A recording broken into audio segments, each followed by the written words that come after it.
Hello, bashers, and welcome to the DM's podcast, you berks. We're here talking about some Dungeons and Dragons, giving you the chant so that you don't have to read it, and we see how we can figure it into our role-playing games. You get the dark? Wow, look, that's great. Holy shit. Yeah, it feels like I'm right back in Sigil. Just from you saying, shouting berk at me. That's great. That's the dark of it. I don't know. I'm a year basher. I've just got this. You're saying three words over and over again, like basher, berk, petitioner, doors, portals. Chant. Anyway, yes, we're back doing Planescape-related things, and everyone's happy. But here with me, as ever, within the cage, is Fiona. Hello, Fiona. Hello, the true Lady of Pain, I think, to give me my proper title.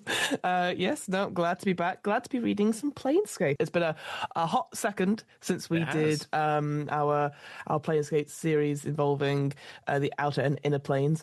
And let me tell you, I was like, when you pitched this to me at the 11th hour, I will say, when I say that, with like 2 or 3 days to go, I was like, oh no, I don't have time to read. I was like, oh, will I remember anything that we've done a Planescape? Because let me tell you, I've read a lot of books or skim read a lot of things in the last year or so, and I'm like that. But as soon as I came back to it, I was like, oh, this makes, not only does this book make more sense, but also, isn't it great? Like, so can we on the call this morning go, like, you know what, Planescape, it's a thinker, that one, isn't it? Isn't it? Yeah. There's, I think, one of the critical things we said is it is nice to be back reading these books again. Like, they are so enjoyable. And this has, I've mentioned the book we're going to be talking about, which is the Uncaged Faces of Sigil. And I put this to you quite a lot of times. And it even came up, I think, when we were discussing Warhammer Fantasy Roleplay on my channel, which may turn up on this channel, and we were saying about how they had some really good NPCs. And I think also, it was also on this channel when we were talking about Shadow Dark and their fantastic NPC sort of bits they had in there. And we were just saying that I was saying how much I liked this book, and you recalled how I'd said one of the best things about this was the way it presented its NPCs. Because ultimately, like, let's before we dive into the book itself. Sorry, I haven't explained what it is or anything. No. I thought basically yes.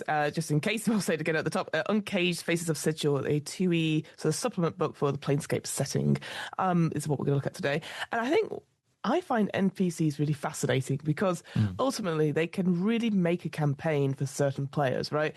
You know, you just have to do a certain mannerism here or a certain turn of phrase there for players to either love them and take them with them everywhere, or to instantly hate them and go, oh, they're the villain of it, and then have these sort of ongoing relationship, whether it's a shopkeeper, whether it is a messenger from the Messenger Guild. And I think it's actually really difficult because NPCs play basically a role of giving you information, giving you context to things, or people to play off in terms of foils, but also, quest givers, and ultimately just make the world seem a bit fuller than just one person putting on a different mask every time you turn to stuff.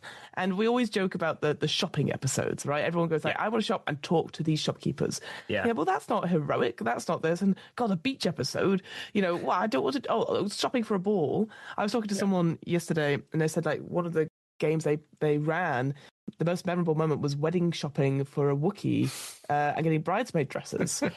But I was because that is enjoyable, because it's a weird mission it's not really life or death stakes, really. But then you've got to how do you manage doing something that's very ordinary, perhaps to us, in extraordinary circumstances? So I was, I always think, how do you put all that as a player, as a character, that's played by the DM, who has a lot more information and is trying to get that out in almost drip feeding it, or trying to get it out without going okay, here's all the stuff, and giving up, just through being relentlessly worn down. Because I think I've said it before, one of my favorite NPCs, and I think a lot of people's favorite NPC from one of the Critical Role campaigns, the first one, is Victor, the black powder guy. And that to me was obviously, all it is just a guy who really loves blowing things up, but he's selling black powder because that's ammunition for one of the characters in it. And I think what was great about it was that it felt such a random, off-the-cuff NPC, They came back to it over and over again, but it instantly was like, it was so memorable, that character. And that's what you want your NPCs to be. You want them to be memorable and also have an impact on the story rather than like, silly goblin, so. Yeah. It gives the characters all one person in which to focus some attention and love for. Do you know what I mean? Because, like, I know I use the word love in a very large sense, but I think, like, as characters, it's very, you are a party and you do care for each other, but there's something, you don't single one person out as an individual to be, like, at the center of the party. Sometimes there's a leader, sometimes there's someone who's the funny one or whatever. Shifting the spotlight to people, It does. But then when you've got an NPC, it's someone all of which they can all rally around, and you can put in peril, and you can utilize for humor, or you can utilize, as you said, to like help deliver or explain the world around them. And so there's something so useful about them. And you're right, like Critical Role being a great example of, like, I think, and actually this may be an interesting conversation for another day, but I feel that in Critical Role, they utilize NPCs more than they do on Dimension 20. I feel like in Critical Role, the NPCs become very intrinsic to maintaining the plot and explaining and giving the world real life, and people fall in love with those people. Like Gilmore is, I think, instantly loved around the world. Like the famous sort of shopkeeper. Yeah, exactly. And the relationship that and all those, and even the other shopkeeper's gone right. The Prime, what's his name? Pumat Sol. Yeah, exactly. And those characters become so like beloved. Whilst I think, like, when you watch other, like Dimension 20, they actually have such great individual characters and they're such short stories that they're a bit more intense. But I'm just thinking that it is a great. They're a great thing, and I've utilized them in my games. When I did my Planescape one, I had a character that I utilized as a way, particularly when you've got players that are so used to a particular type of fantasy, D&D fantasy, that you can be like, well, here's someone who at least knows the world that you've been thrust into as a planer, as a primer, into the planes. And this book does particularly impressive job at giving you a real raft of people that will help manifest all the different elements of the planes to you in ways that can be really useful, at the same time as having them all interconnected at least somehow, or at least there's always the rule of the 6 degrees of separation between all of them or something like that. And I think that is a question for another day, the Dimension 20 versus Critical Role, like uses of, because it's always different styles, but I hadn't really thought about it before, because obviously there is beloved characters in various Dimension 20 stuff, but often it is like, we had a really maybe it's more social, like clips, like big character, and it's clearly like a little bit more improvised than maybe written out perhaps. But again, going to new campaign of campaign 4 has come out with Brennan Lee Mulligan running it. Will that style change? I don't know. Who knows? I just think it's in their show. They're such kind of contained stories that they really don't open up the breadth. They're only 20 episodes, so like or 15 or 10. So that it's really character driven. It's character driven, plot driven. We're not going to go, let's go back to so and so. We're not going to do a shopping episode every 5 episodes. It's not going to have time. Right. But, exactly. Anyway, it's a big old book, right? Yes, it's a big old book. There are 41. Yes. Yeah. Different NPCs in here. So it's quite, I don't think we'll go through all of them. No intention to. But similar to when we looked at Warhammer, is in the Player's Handbook, it's like 2 or 3 pages of detail and then a little bit of a summary, which is, I was like, brilliant. The quick chant of it, which is like the quick details on it. And I was going to say right at the beginning, there's an introductory chapter which I really enjoyed. Like this, like a little cautionary tale of the dangers and like setting up maybe a way you would know about these people. Again, I believe, and you'll correct me if I'm wrong, it's sort of, is it like a person that works at this place called the Civic Fest Hall, where they collect memories, an endless stream of Planewalkers who walk across the city in chanted recorder stones. And we've talked about this, I think, on that Planescape series, where you can go to this place, pick up a stone, and literally relive or have that memory and really feel it. And I'm into Amber Saga, and that's really cool in general. Yeah. But I guess I didn't see what connection this particular chapter had? I think they come up later because I think they're the one of the people that gets abducted by Lickrich. So they also come up again. Lickrich is a shadow fiend who traps people's minds into gemstones. Yes, and it mentions in that one of the persons like, I was just hanging out in the Civics Fest Hall when I was looking at some memories, and then I'm now here stuck in this gem, and it's two characters that are stuck in the gem.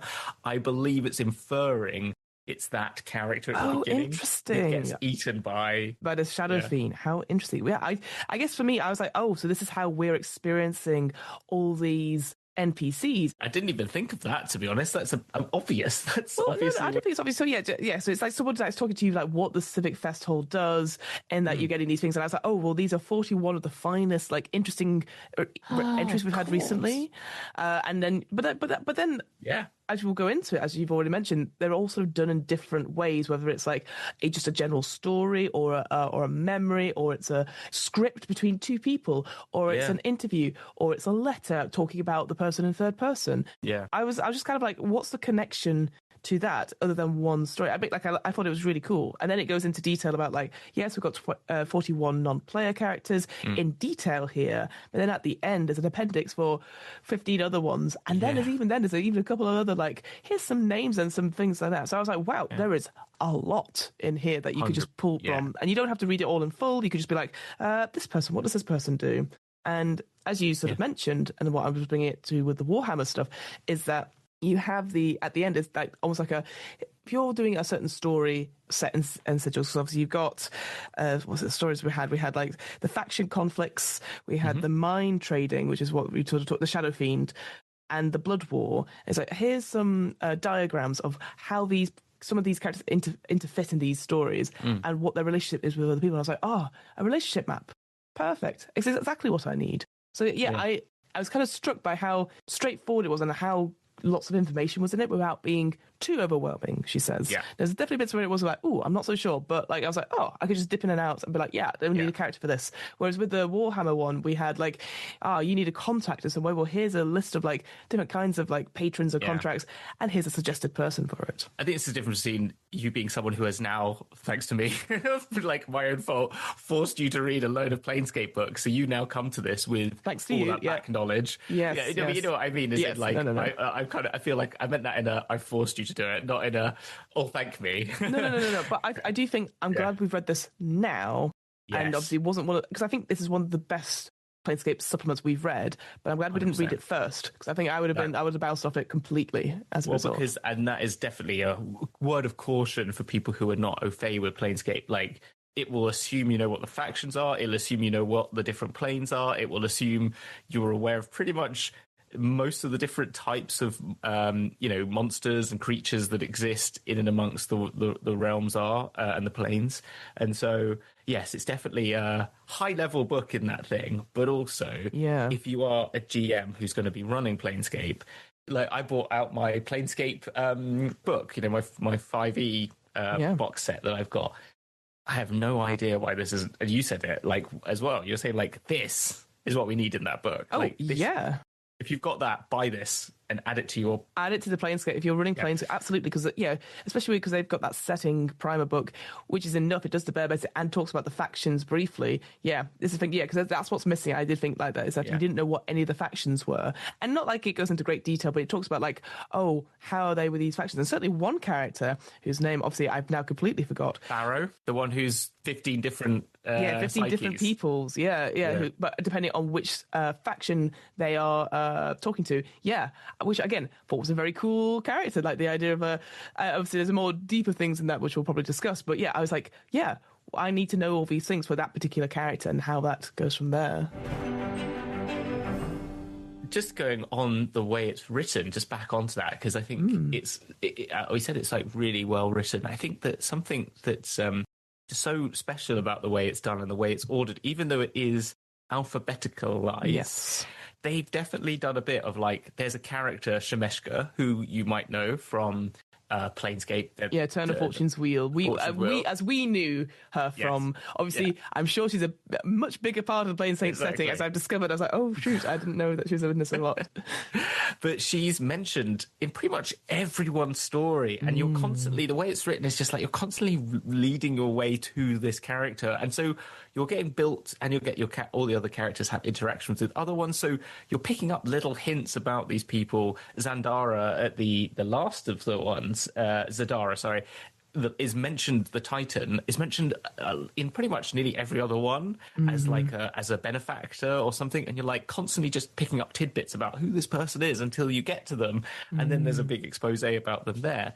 And so it's really, and then later on you'll have them talking about the ones you heard before. So it's, for a GM's like memory box, to coin the phrase, it does really good at keeping them in your mind as you're moving through, because you're constantly like, oh, I know Kaida, now I know. I've heard of this one. Yeah, exactly. And it's quite nice. And in terms of that organization as well, what I thought was really good in the introduction is that it says, like, if a character just has their name and nothing else addition to it, then they're going to be detailed later in the book. But if they've got like the extra, like, you know, as the Planescape or older D&D used to be brackets, to do like neutral good, what their gender appears to be, you know, fighter level, whatever.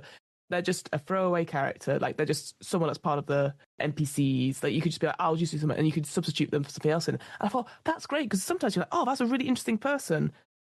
I don't know any other information about them. Oh, you know, so I just thought that was a really neat, accessible thing. But like, hey, here's like an NPC that's just, we've not fleshed them out here, but these other ones, they have the connection to it. And just up top, I was just like, I've not seen that before. You know what I mean? I just thought, that's really interesting. Yeah. I mean, the classic way is, it's like, if it's highlighted in bold, they're probably in the book. Like, they're a key character, happens a lot in books, and that means you'll probably find them in the appendix. Like, you know, there's a monster block. Or they're hyperlinked to their stat block or something like that. But I think just here, I was like, oh, interesting. It's a nice system, and it's kind of fun. You're constantly like going, oh, that name's going to come up later. It's like, cool. I wasn't like, oh, I need to find this person. I was like, okay. Also, because it's in alphabetical order, I was like, okay, well, we're in B's just now, and I know this person's begins with Y. All right, I'm not gonna. I can always sketch ahead to it. 41 is a random number, and I don't know if that's got a significance at all to place it. No, you're shaking your head there. No, if it was 42, I'd be like, yes. Life, meaning of life and everything. Yeah, exactly. That's why I was like, oh. And I wonder if it was like page count. I wondered if it was like, they were like, these are the set, they were going through them, as you said, and like, here are some really important characters that you can dip into your story, but also have connections to other people. And they were like, I can't think of one other person, so we'll just get the appendix on. Yeah, or maybe it was like they did 40 and thought maybe we shouldn't have a round number so it doesn't look like we've just gone to 40. Yeah. Or maybe it literally is like, that's as many as the person thought was necessary. Like, I don't know. Like, it could be anything, to be honest. Yeah, well, technically there are 42. There is. Because one of them are twins. Oh, I mean, okay, that's a cheeky one, yeah. The musical duo, which again, I really enjoyed that, like the gothic musical duo that play every so often, and one of them does the lyrics and one of them does the music, and there was this whole story about only one of them getting into the music college and the other person wasn't good enough. I was like, oh, that's really good. It's really good. I like how they're called bleatniks, so they're meant to be like beatnik sounds. So like, hey, you over there, you know, doing all this sort of like talking poetry. Talking poetry, dissing you from afar, but it's all very sad and miserable. Yeah. And I'd say overall, just thinking about all the stuff we've read recently, where it's like again, going back to the Warhammer stuff you were saying, like I was saying in the GM's guide, how it's all location based, how it's like, here's a location and a person here. Now the opposite is true, where it's just there's 41 people, but each of these people felt so different, because obviously, we've got people who are tavern owners or shop owners, etc. But it's like, here is a specific shop owner who owns a bookshop, and let me tell you all about them, you know. And it's like, and their assistant, who is the fallen paladin, who has been resurrected as this person. And I was like, oh, how interesting, you know. Like each one of them, I was like, oh, yeah, I can see that.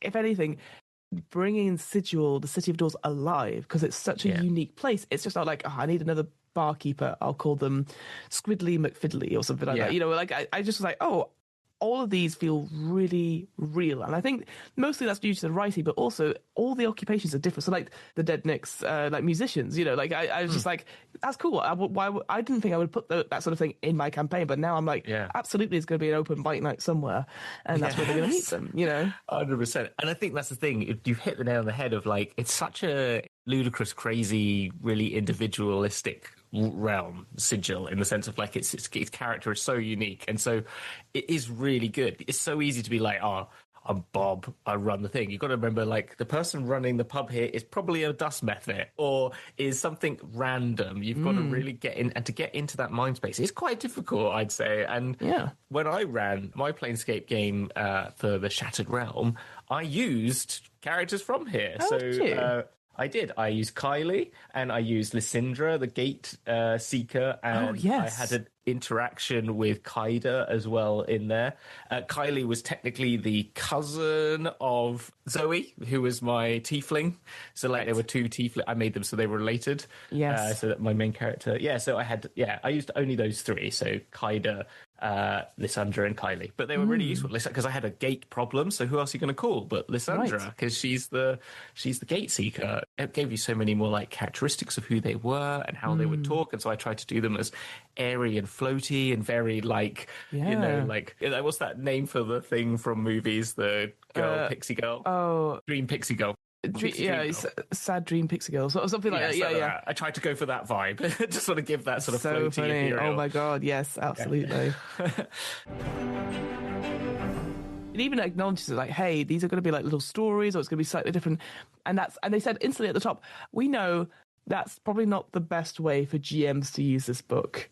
So we've done this quick chant thing. So if you need to find out something quickly, you could do it. And I thought that's really interesting. And there's been a lot of talk lately about a game called Triangle Agency over on the Quinn's Quest stuff. And I'm sure you've seen it. I haven't seen it yet, actually. Honestly, I haven't. Interesting. Well, I'll give you the lowdown, and also the listeners lowdown, who probably will have watched it at this point. But essentially, the review itself was about this Triangle Agency, which is an incredibly written book, because it's written in the style of like a user manual at this big company. Very much like Paranoia, that sort of like, hey, work for the company, and we're going to find those anomalies, but be careful. It's that sort of thing where you're discovering these things, but you're also an anomaly, and et cetera, et cetera, et cetera. So I think the world building, really interesting, really cool.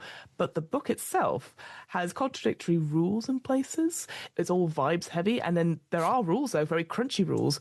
So the GM has a lot to work through. So it's an interesting book to read. But at the end of this discussion video, Quince was like, I found it really difficult to run, and I wasn't having fun running it because I wasn't sure if I was doing it justice. And I thought it was really interesting when, like, here it is very that sort of like, here's all the vibes, and like, oh, it's an interview, oh, it's a letter.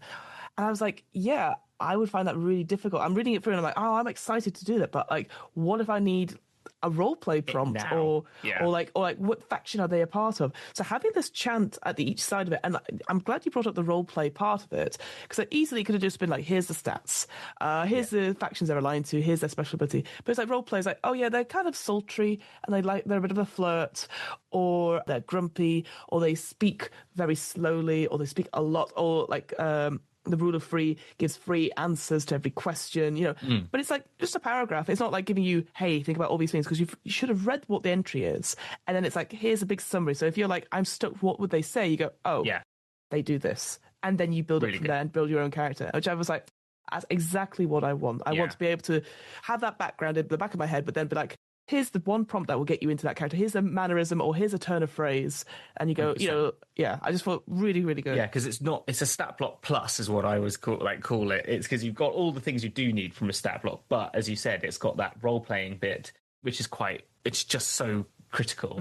I mean, for me as well, because every single one of the characters has got character art, which is all done in really interesting ways. Particularly, I particularly like Shemeshka's, when it's actually like one of her minions holding a mirror up the mirror so you can see it. Yes, absolutely, which is really cool. But for me, the characterization is Dieter Litzy, the famous artist for all the Planescape stuff, does a great job of really getting those characters to life as well. So that really helps bring those vibes as well, which is fun. But you're right. Those quick chants are the only thing I'd say from a as a graphic designer is it's bloody hard to read. Oh, let me tell you, like, I don't know what is with 90s books and having like, it must be like that parchment. Yes. And I'm just there going like, I hate it so much. When we got a printer in my house, which was probably in like 96, about the same year this came out. And I remember my mum was doing painter decorating business, and she said, oh, can you do those really cool effects on the computer? So I have like the background marbling. And I was like, yes, I can do this. And I remember helping my mum, like 10 years old, doing exactly that for her printouts, for her like signs. And it looks just like this. And I was like, it's the most 90s thing ever. Especially because, it has this weird sort of like burn mark down half it. And I'm like, what is that supposed to be? It feels very old school Photoshop. Especially like torn pages, I think. Birds? I don't know. I don't know. What I do like is that it is a separate box. So I always know where it is. Whether it's like the text on the side, the continuation of the story is like just a single column or whatever. Like it's always easy to find. So I'm very much appreciative of that. But yeah, my God, I'm so going like, please, and different text or a different background, like bolden it up somewhere, please. It would have been so much nicer. But either way, these are some of the nicest books to look at, I think, of that era. Because I remember when we were looking at Spelljammer, which was only a little bit earlier, and it was like, just black and white, and it continues. And I know we were talking about that in Shadow Dark, like how that fortunately has those lovely pictures, but it does become just a bit repetitive. Whilst the way that the text sort of flows around the images in a like Word, like when you put it in Word and put a picture in it, sort of moves the text around. It does it in a very nice way. And there are some pages where it's just like a whole picture with about weird little bits of text in corners. I can't remember what it was. But I was like, it just at least is just like, it's a much nicer thing. It's actually a nice place to be. Is like what I'd say when you're reading them. Yeah, there's like some bits of random art, like and again I will not pronounce this guy at all. It's on page 24, Dakir La, which is like a Attention Citizens, the guy who sells like false maps or something like that. It's a warning poster essentially. Which first of all, great art. I'm like, who is this person? But then a couple of pages on, you have like maps that are like banned by the harmonium over the cross of it, and like, I don't know what they're used for, but I kind of I like that sort of breaking up of imagery. They work as that Jack Sniglar sells fake maps or fake, in inverted commas, maps of the mazes that the Lady of Pain chucks you into. So they're like, this is like supposedly a maze, which I think is great because, like, heck, there's your maze. If you need one, there's two. And I just love it. That's a great character. I really like that character. Loads of little intersections between them. They come up quite a lot of times as well. Yeah. But you're right, the art's great. Also, in addition to that, so obviously we've got bigger maps there, but also just like some detailed maps of like, hey, this place or whatever. So the other person, you could tell I was like, I'll put a star next to this guy's name, is Judge Gabberslug. Yes. Yeah. And it's like the court of woe that you get taken into. And like, there's just a little image of like what it kind of looks like. There's almost like looks like a cavity chest, like rib cage, and he's got a throne, and at the back is like just some sort of big skeleton thing. But again, it's like, okay, did you need to know that as a GM? Probably not. But also, I like that. I was like, okay, this is how I could describe it to my players about when they're being brought to this court of woe. They see this horrific like creature with a big like ogre-like creature, but with tiny wings that don't do anything, and they shuffle when he talks and all that sort of thing. And just the vibes of it were so good. So yeah, I quite liked how not only did we, as you said, we had these portrait arts of the different characters. Like, look at this one of like great, just him sat on his throne. Good. But then also like, here's where they are, or the even like the this is where I don't know the names, but there's the guy who's like basically in my head, the chiropractor who goes sets up shop elsewhere. Oh, Iarmid. Yeah, Iarmid. And again, there's like a little map of the local area that he's in, and the other place it's called. The other place, which is the like sensational, like lovely little gym. Get yourself, like treatment rooms and therapy rooms. So because he was set up at the gymnasium, and then got pissed off because all the factions were taking people's walk-in spots because they had priority, and he was like, I don't like this. Dumps the person he's working on the floor, takes his bed, goes to the other place, this abandoned place, sets up shop there so that other people can. I was like, what a cool, like, it feels very relatable, like sod this. I'm not going, you know what, for the public, not private. Yeah, you know, exactly. I thought that was just a really fun detail. And again, I was like, yeah, I would absolutely put that character in somewhere and have 100%. That. It feels like a really cool story seed, you know? Critical Role has made the Spa Day also a standard in a lot of things. But yes, no, it's really important. Sort of like it just gives a lot as well because he's from the Transcendent Order, and that sort of ideology, which is the Transcendent Order, are the sort of like light Buddhism of the whatever you think you do. You don't really think, you just do the immediacy of things. Yes. So that's with the Armored. He kind of immediately thought, I don't like this, I'm off, and just goes immediately and does it. And it's about getting rid of thought and your body just being at one with your mind, so you immediately do what you need to do. So it's banish hesitation, just go for it. Exactly. And again, there's a poster for the place of the different specials you could have, like a glistening steam rub, the rub down, all something. It looks like a proper poster that you could just print out. Yeah. It's got that old-fashioned, like, first of all, it's readable compared to some of the other stuff. But it's like got like a lady in a bath, like a Victorian lady print. And I was just going like, that's awesome.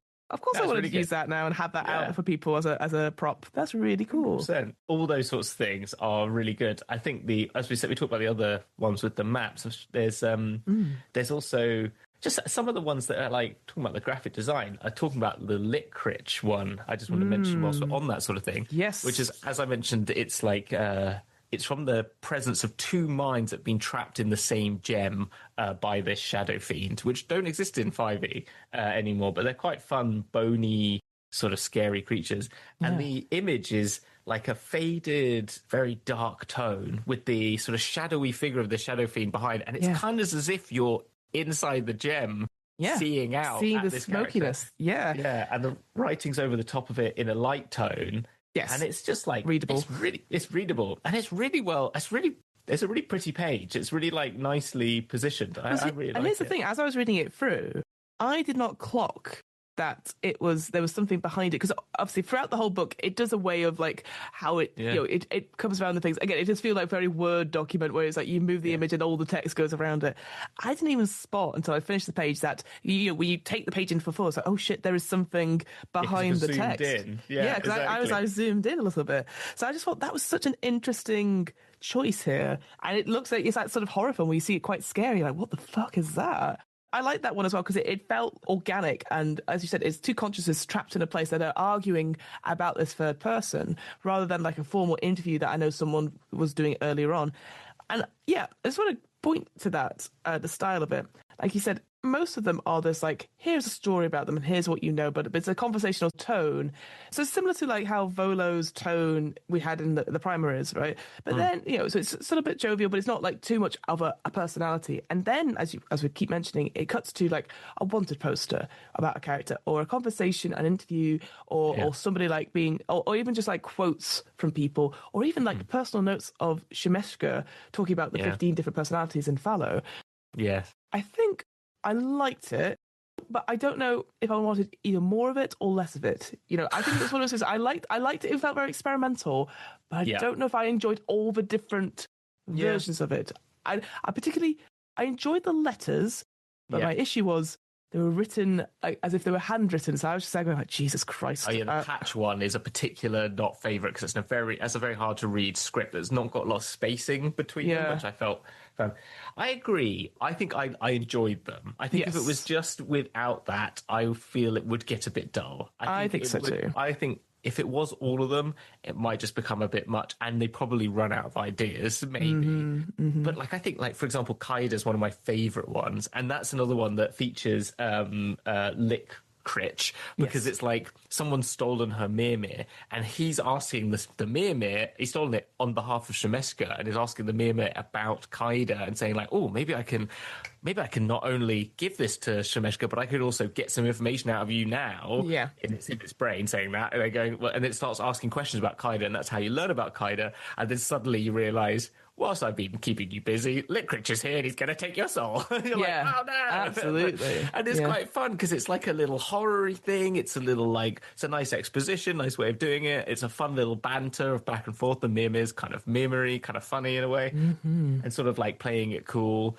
And so I enjoy them for that. And I feel like, and as you said, because you've always got the quick chant, you've always got the staple way of understanding everyone. But I think if you're reading 41, it's a nice read because of it, I think, because it doesn't get boring. That's personally how I feel about it. Yeah. I think I'd feel amiss if it wasn't there, the way it's when done. it first started, I was like, oh, I don't know, because I was in a certain mood, I understand, and also because obviously we were reading to time, so I was just like, but yeah, I felt like I could dip in and out, and yeah, I guess for me, the ones I didn't like as much was the letters, just because of the handwriting font that was used.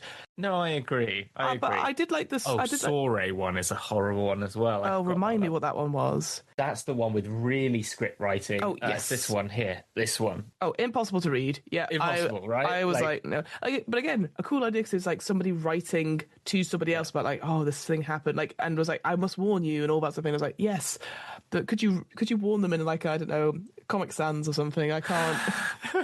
That's true. Yeah. And I think we've talked about this person before. There's this is where I can't find their name, but the Dabus, who the Fel. His name's Fel. Fel, yes, Fel. The tattoo person, who I feel like we've come across before.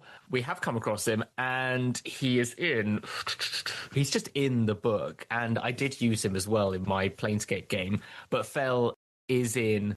Oof, he's so important to the book. He would have been in our story about Sigil and the Outlands. He's in the I think the primer. It must have been in the Sigil itself because of the tattoos. Because we talked about Davos there. Fundamental part of because he's the only Dabu who's fallen from, like, who's gone out of favour of the lady. Of Pain. Walks on feet, doesn't float, and is therefore like a really critical character in and amongst Sigil. So especially and all the stories. I think again because that's the sort of character who the players will automatically like be drawn to, because they'll obviously have those creatures around, because you have the razor vine, and then here's this guy who does tattoos that come to life, but also like with I'm going to say her name, Mallory, who has these tattoos done, but like has made this little phrase book, and then just some examples of the phrase book. I will say the phrases aren't necessarily great, because they're all a bit like, what do you mean?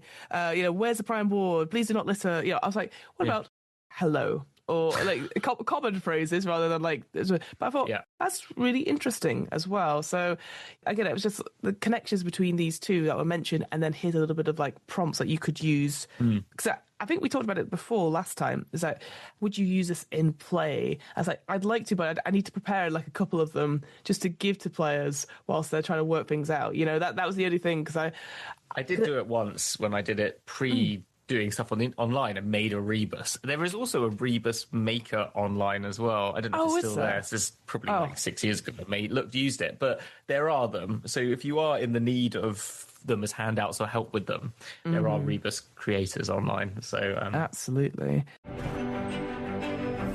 Part of this, like, because obviously there's a bunch of wonderful characters. Was there any ones that you were like, I'm not too fussed about this, or there was a bit where you're like, not for me? Oh, that's hard, because I was so prepared for the which ones do you like, for the actual ones.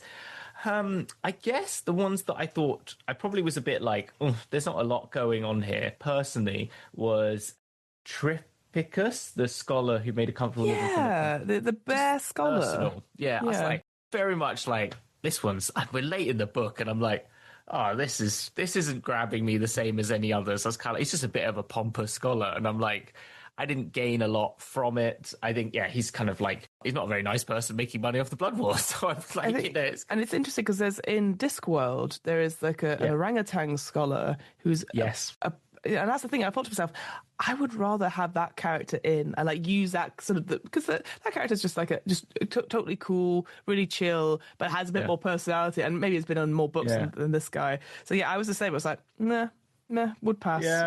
Yeah, I mean, Sidious isn't very nice, I guess, and like a lot of them aren't very nice. I think I'm finding it harder to think of. I'm looking through them now, going like which, because I think even like if you had to cut one for word count, you know what I'm thinking? Obviously, that's the only thing I was trying to think of. Is like, because I think they're all really good, but like obviously I know Week would pick one. I think it's quite. I mean, the I feel like The Will of One is a very particular story, and I think is fundamental to everything. I think the writing of that one's not the most interesting, and it goes on a long time, but they're fundamentally part of the whole story, which is the background to this is that someone's trying to raise Eosaka, and all these characters are related to taking down or upsetting the order of the realms, basically, and Sigil itself. So that seems kind of critical, but I didn't think it was the best written one. So I don't know. I find it really cool. I really like all of them. I think there's ones I particularly love over, I think maybe Verdun, actually, because it's just about just trying to prolong your own life by stealing from others. At the end of the day, it's an interesting concept, but isn't furthering the story that much. And I don't know, you might just use them as like a antagonistic person or someone that you might come across, or use them for that character. But really, the characterization is more interesting from here's a cool story point of view than a cool NPC point of view, maybe. Yeah. If we're going to argue that. What about you? I think, I agree. I think it's. I think Verdun was one of mine as well, because again, it's like we've seen that before. And there was the other cat lady. That's in my head. It was like Catwoman. Yeah, I was like, I'm not too fast. I think that was the one thing I'd say, and I'm sure, again, writing of its time and stuff like that. There was a moment in, I think it was in Shemeshka's one, which talked, or it was one of them, which talked about like how she didn't like Zardara because she's a woman, and women in power, they like this. And I was just like, surely there's supposed to be something else she doesn't like, not because it's another woman in power. Like, you can always admire people from afar, but also be like, how does she do it? Fuck her. That sort of like thing. So that's the only thing I was a bit like, about. There's a bit of moments like that, though, in this book, generally. Because, I mean, a lot of the women in this are a particular look, and like the artwork is particularly of its time, but it's like there's a lot of male gaze going on throughout the book. I think there's quite a bit of female gaze going on in this as well. Like, you know what I mean? There's some very sexy Yasamars, let me tell you. Yeah, exactly. So but I do think like the women are either, also the femme presented people are either like, I'm like a young woman who knows her way about it, independent, and I'm very confident, haha, or I'm an old witch who I'm stealing your bits. That kind of. Those are the two. I mean, forms. Shemeshka is somewhere in the middle. I guess. Weirdly, I don't think of Shemeshka as a femme presenter. I just think of her as Shemeshka. You know what I mean? But that's kind of more positive, I guess, in some respects. Yeah. So that's the thing. I don't think because I know what I mean, because Kaida, Kylie, Grixit, and even though Grixit is actually gender neutral, from what I gather, they just haven't utilised the term, as in it shifts between both pronouns of the feminine pronouns. I did not spot that. I've seen people. It says it, and I think Shemeshka mentions it, but they never use the non-determinative, like the non-binary, like they've used they or them. But then I'm just saying, going back on Kylie Milori, they're all very much like, as you said, young, voluptuous ladies. And you're just like, okay. And they're like, but they can handle themselves in a fight, so don't try anything. It has a point of like saying, isn't it, Kylie puts her hands on her hips whenever a guy calls her a name, and she does this thing, and when this one asks the question, she's like, maybe, and you just like, for God, just tell them to bugger off. Like, exactly. Horrible. No. It's very much 90s girl power adjacent vibes. Weirdly, now you've said it, it's definitely Spice Girls. You just have those femmes presenting people together, just be like, fingers, peace power. All wearing Etam, big baggy jeans. You know what I mean? So, oh my God, Tammy girl. There you go. Exactly. That's it. Flip side of the coin then, is there one that you find is a particular favourite, or one that obviously you've used a couple in your campaign, but is there like a couple that you're like, you got to check this one out? Some of the ones that I hadn't used that I loved, and I kind of was getting there. I used their route through to find Kylie in my book, but that is Seamus Samphasinus. Seamus Samphasinus, yes. Because what a great story. It's like, they're such a fun character. They're a dust method of fickle mood and tongue who sells items most unwholesome in the darkest depths of Sigil. And it's the most sort of like, you mentioned it, like a Terry Pratchett character that you could ever think of, probably. That real humour of a dust method who was sent to try and kill this owner of this shop called Pets and Meats, which is like the best name because you're like, why is it Pets and Meats? Because you're like, what happened to the pets? And then, because when he gets there, the guy's already dead. So he's like, well, I've already done my job, and he goes, I am slayer of people, like a fiend, because I think it was a fiend who used to run it. Yes, and then, slayer of fiends. Then so he takes over the shop, and then because he doesn't know things need feeding, they all die, and so then he becomes the seller of dead animal bits, and then people come in and buy stuff from him, and he goes out and changes the name to be Parts and Pieces instead of Pets and Meat. It's just such a fun story, and you're like, oh, you can just imagine the characterization of them, of just being like this absolutely kooky, off-the-wall dust method who you're trying to buy some portal key that you need like a bone of an elephant or something like that, or whatever. Kind of Oliphant, I think it says in this, doesn't it? Yes. And it's like such a great, really fun. For me, that was the funnest of them I think so too. I think because it was like just the failing upwards of this person's story, but them just taking it like, I'm the greatest. Like, yes, I am Seamus Zentacinus. Yes, slave business owner. Yes. Great. I think that's the thing I would put into all this thing is like, yes, you would always say his full name and then a random title after it. Just keep getting it. It feels very like Gladiator, Aurelius Aurelius, that sort of like this, that. So I just thought that was really fun. I love how it goes. I always bargain. I never bargain. I never bargain. On what days? Whatever days there.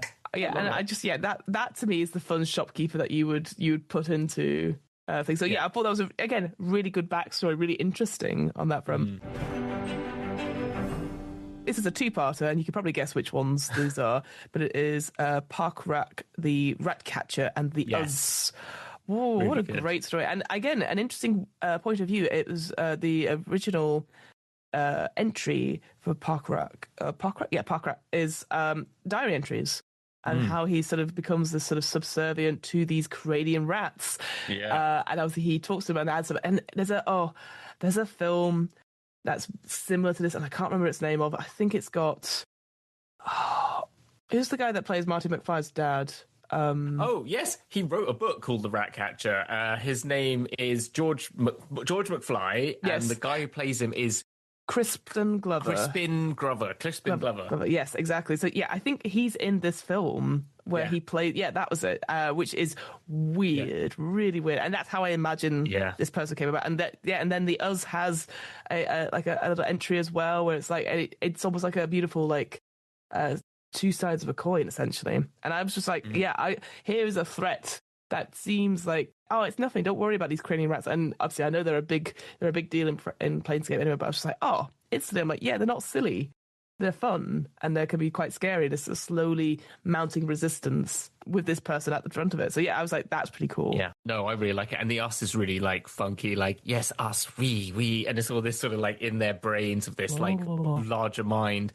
And the cranium rats are a thing in Sigil around. They're like a thing. And I like how it does actually animate not only the cranium rats, but the Razorvine through patch. Yes, And that's a really interesting sort of, as much as it's a difficult read because of the text.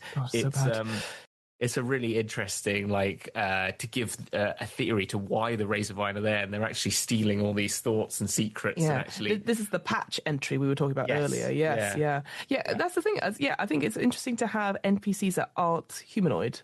And obviously, we in D&D, you can be anything, but here is like an object or something. And before it was like these gems, but here's like you said, the Razorvine that's just everywhere. What if you have like a plant horror little side plots with the patch? And again, I thought it was a really hard read, but interesting. I was like, I want to know more about this. This is 100%. Really something that is up my street. Whilst you were on Crispin Glover and Ratcatcher, I have to tell the story because it is really useful, and I think it's a book that a lot of people out there in the D&D world would really enjoy reading, because he did a book called Rat Catching, Crispin Glover, and he took a book by a guy called Henry C. Barkley, an 1896 book called Studies in the Art of Rat Catching, and then collaged it with loads of other pieces of text. He made this book. It's wild. It kind of looks like the sort of ravings of a mad person in some respects, but it's definitely worth just having a look at, just to see.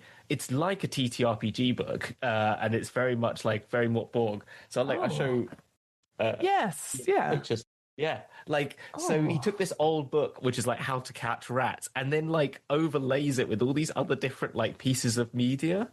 And he did it with another book as well, and it was a very particular thing with like drawings of his own and stuff like that. It's a really weird. wild and interesting piece of paraphernalia, basically. Yeah. So There you go. Yeah, Willard, it's called, as the film that he was in, Yeah. the rat catching stuff, and it says here, according to the Wikipedia, pictures from the book as well as the book itself was shown in the opening credits. yeah. What a weird thing. It I feels know. very much like The Room, like kind of vibes to this, I'll be honest. But, Yeah, no, it really is. But yeah, interesting character, Crispin Glover.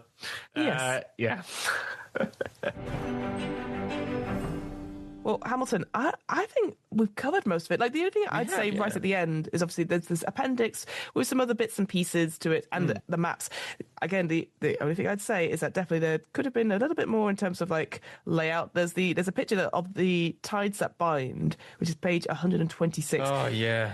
And it's such a shame. They've got this picture of like, it looks like a pub sign that says a king, the friendly fiend, which I don't know is referenced anywhere necessarily. That's the first character. Akin is the first. Oh, Akin, character. of course. There you go. That's me not paying attention. But then the text is over it. It basically, the Word document had changed this image to be like, oh, text over it, and you just can't read it at all. And it's such a shame because it's like it's like, here's NPCs that run establishments. Here are they that provide services, and it's like, here what it is. And we didn't even go into how a couple of these characters, Kylie is one that you said, but also the Bellringer character, that they do a courier messaging service, and how this rivalry comes about as well. But here it's like, okay, they want a messenger service. Oh, they want a service. Oh, what about Woody Cupgrass? You've got some potions you want to trust? This guy's going to drink them, and he'll tell you what it is for a that's surprise. a great character as well. I like that character as well. That's really good. Yeah. Yeah, and the links, as you said, like we had in the Warhammer one as well, like how they had all those different little interconnected personal stories that and how they all interrelate is really useful to remind you. But you're right. Terrible overwriting. So it's such a shame. But yeah, and it's something I hope more and more books do. Like, we know with more recent D&D modules, they do that sort of like flow diagram of where the story goes. It's usually a linear path, right? But it's like, here's chapter 1, here's this. But wouldn't it be great to have these characters have another relationship map there as well?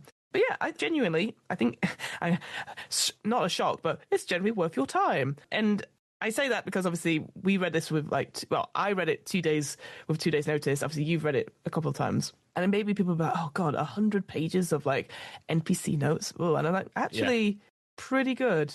And actually really well written. It feels like it has enough experimentation to be like, oh, this is a bit of a weird book, but also like the writing is so good, it kind of beats some of the stuff we've read recently in terms of like 100%. point of view and like interesting, but also keeping it short and to the point, 3 or 4 pages per NPC. Yeah, you can read one or two if you're like not in a rush. You can read one or two of these of an evening. Because when I first read this, it was 2020. I think was when I first read this. So it was one of the first couple of books I bought because I got right into Planescape, back into D&D, and so and I just read it like that, like 2 or 3 of an evening before going to bed, and you're like, it's a nice little story. And then it really does spark, because there's so many different little interconnected storylines here that if you're running a campaign, you could pick up on any of those threads, like the return of Eosakar, the Blood War, and like how this sort of industrial complex that goes behind it, and how there's like this Asimar who's actually trying to further it so that like to feed them weapons, so they it's kind of like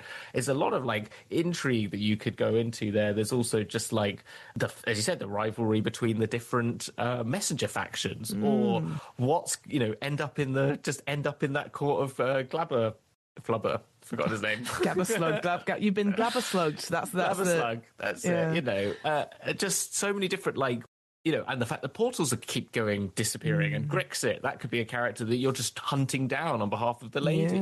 There's loads of little threads there to pull on that you'll gain. I think it would be nice, I guess. If this was done again, I would like a little table or a couple of things of like it's just side quests, or even similar thing to this, like side quests of Sigil, where it's like a page or two of just some beats. Then it's you use it with the Faces of Sigil and one for each one. You know what I mean? Fiona, I really wish that Wizards would just go to get all the old Planescape books and just update them, because I think they would sell. I think there's such good content. I think the Factol's Manifesto.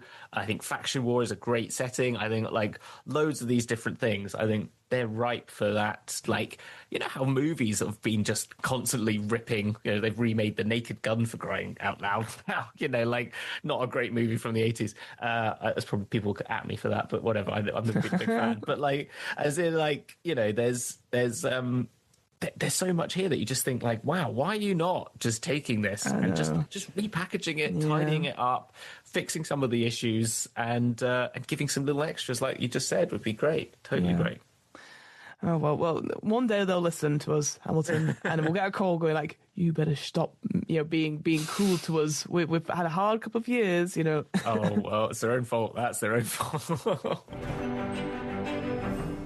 Hamilton, thank you so much for joining me for yet another episode of the DM's Book Club. Where can we find you on the internet, and is there anything you would like to share with us today? You can find me as Theatre Macabre all over the internet, Theatre_Macabre, Theatre-Macabre, but mainly on YouTube and Blue Sky and Instagram.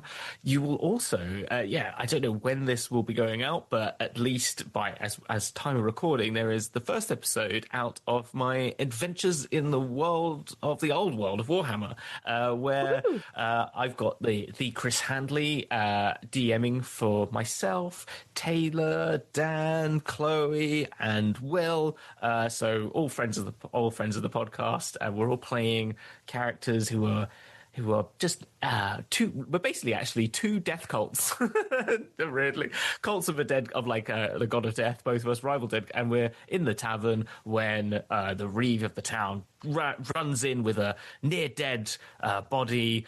They've been out in the woods and they found this body. Someone must go and investigate and find out what's going on in the woods around our little town. And you can imagine things. There's goblins and there's beast people and there's things like this, and it's all very fun and exciting. It's only 4 episodes. They're only like an hour to an hour and a half long, and we had a lot of fun. And you can find that on the YouTube, but also if you search for Adventures in Mordheim, where I played Warhammer Fantasy Roleplay with Fiona and Taylor. There's the second series on that podcast feed. You will find podcasts out now as well, so if you just want to listen to it instead of see our ugly mugs.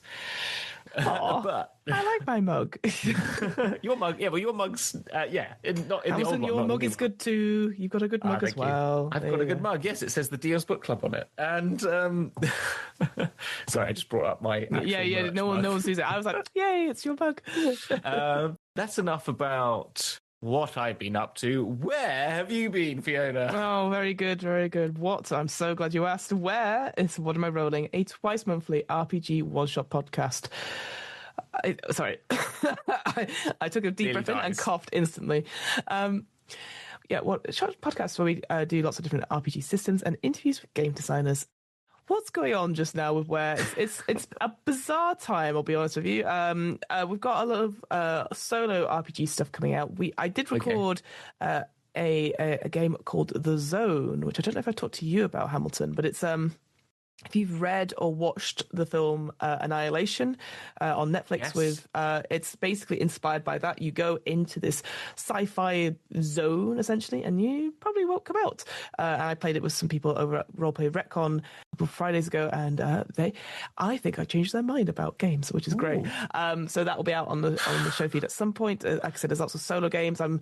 I finished one solo game, which was called My Late Father's Correspondence, which is like a letter writing game.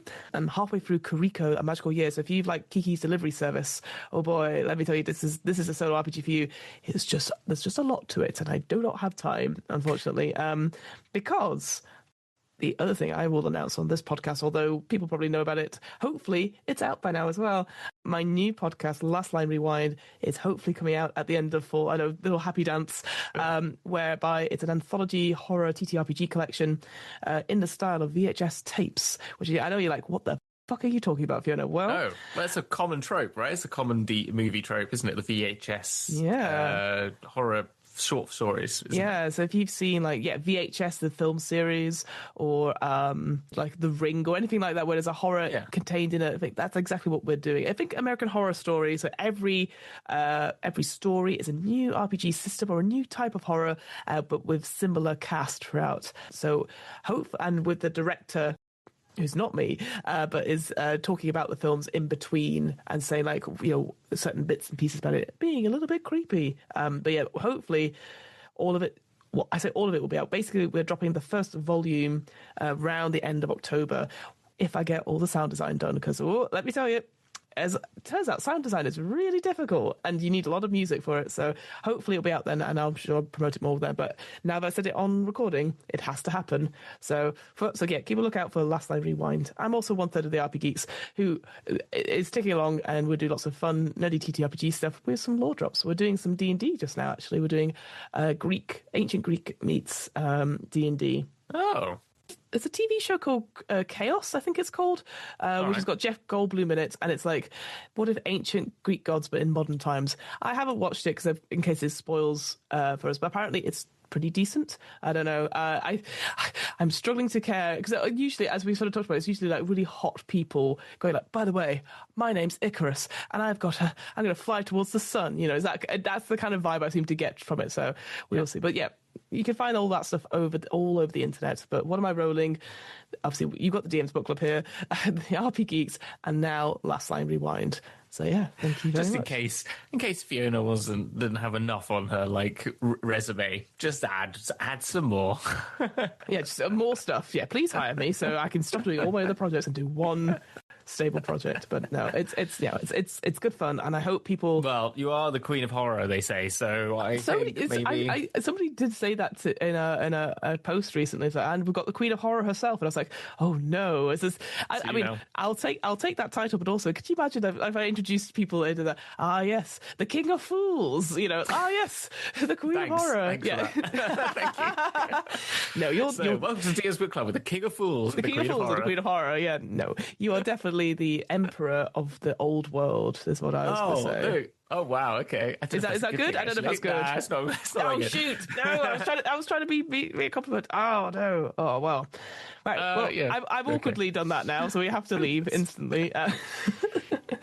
Well, we've got no more to say other than see you on the flip side. Bye.